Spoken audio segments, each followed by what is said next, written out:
Children's Fund, or UNICEF, supported the Ministry of Health and Indigenous Medical Services in refurbishing isolation units at 3 specialist hospitals in Sri Lanka. Plus, aside from COVID-19, Sri Lanka is also battling a dengue outbreak. Vanessa Viloria Silva joins us live from Sri Lanka. Hello, Vanessa. Hi, good afternoon, Alma. Good afternoon, Vanessa. Yes, Alma. So here's the latest update here in Sri Lanka.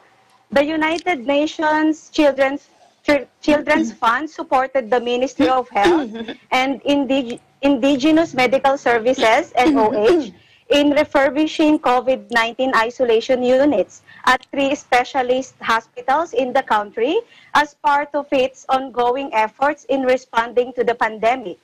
The isolation units were set up at the Lady Ridgeway Hospital for Children, Castle Street Hospital for Women, and the base hospital Minu Wangoda.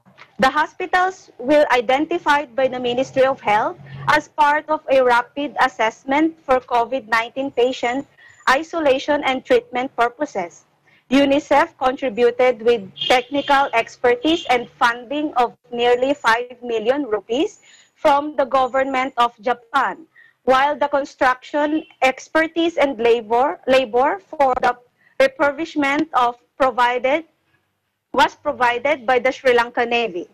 This work involved the refurbishing of existing hospital spaces and the installation of ventilation and sound system, adequate facilities for infection prevention, and water and sanitation for health, and establishing a layout in line with social distancing requirements. And another update, Alma, National Dengue Control Unit, NDCU, says 3-day dengue prevention campaign will be carried out today, June 11, in 6 districts that have been identified as high-risk area for dengue. Director of the NDCU, Dr. Aruna, said the campaign will kick off in Colombo, Gampaha, Kalutara, Kandy, Ratnapura, and Kegale district. According to the NDCU's statistics, a total of 20,355 dengue cases have been recorded so far within this year, with Colombo district with 2,912 cases.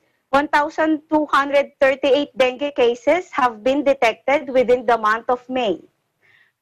Another update, Alma, places of worship are allowed to open for devotees from June 12 and tuition classes from June 29.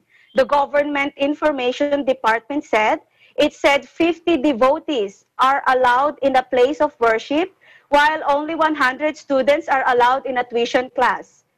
And another update, Alma, all zoological gardens, forest reserves, wildlife sanctuaries, and botanical gardens across the country will be reopened for both local and foreign tourists from June 15. Wildlife Resources Minister S.M. Chandrasena said yesterday. The park would be reoperated adhering to the guidelines issued by the health and security authorities. Back to you, Alma. All right. Thank you, Vanessa, for your updates there in Sri Lanka. Thank you so much, Alma. Reporting live from Sri Lanka.